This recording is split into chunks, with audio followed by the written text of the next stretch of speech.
Procesi për zgjedhjen e presidentit të ri të Kosovës po përshkallëzohet ndërsa afatet kohore po skadojnë dhe tensionet politike rriten pas disa deklaratave diplomatike që u përdorën këto ditë. Palët e përfshira në këtë proces po flasin hapur dhe padorashka. Përplasja kryesore është mes kryeministrit Albin Kurti dhe presidentes aktuale Vjosa Osmani. Lëvizja Vetëvendosje nuk arriti të propozonte të paktën 2 emra për kandidat, një hap i domosdoshëm për thirrur seancën plenare për zgjedhjen e kreut të shtetit. Megjithatë, lëvizja Vetëvendosje theksoi se i ka provuar të gjitha mundësitë dhe mbetet e hapur për çdo propozim. Kryetaria e grupit parlamentar të lëvizjes Vetëvendosje, Arberie Nagafci, deklaroi se përveç kandidaturës së Konjufcës, lëvizja Vetëvendosje i ka ofruar gjithashtu firmat e deputetëve të saj edhe presidentes aktuale Vjosa Osmani për të garuar në një mandat të ri. Sipas Nagafcit, oferta nuk është pranuar nga Osmani, por LVV mbetet e gatshme të ofrojë nënshkrimet e deputetëve për subjektet e tjera që mund të kenë kandidat potencial. Ne kemi të drejtë të nominojmë kandidatë të tjerë, qasja jonë është konstruktive dhe bashkëpunuese për të shmangur një palë zgjedhje të dështuara. LDK-s dhe PDK-s u mungojnë votat për të paraqitur kandidatë të suksesshëm. Ne jemi të gatshëm të ofrojmë nënshkrimet dhe presim që të dalin me emra konkret për garë, tha Nagafci.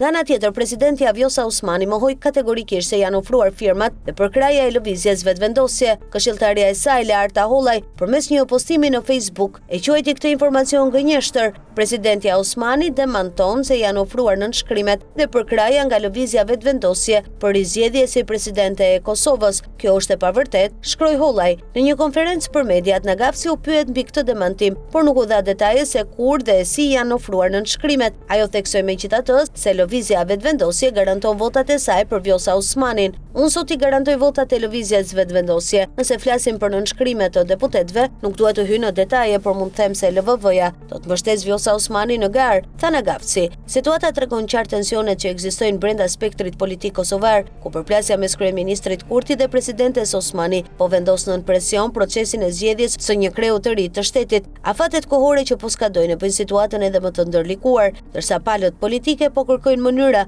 për të ruajtur legitimitetin e procesit dhe për të shmangur krizat institucionale. Në përfundim, mbetet e paqartë se cili do të jetë epilogu i kësaj gare politike dhe nëse kandidatët e propozuar do të arrijnë konsensusin e nevojshëm për zgjedhjen e presidentit të Kosovës.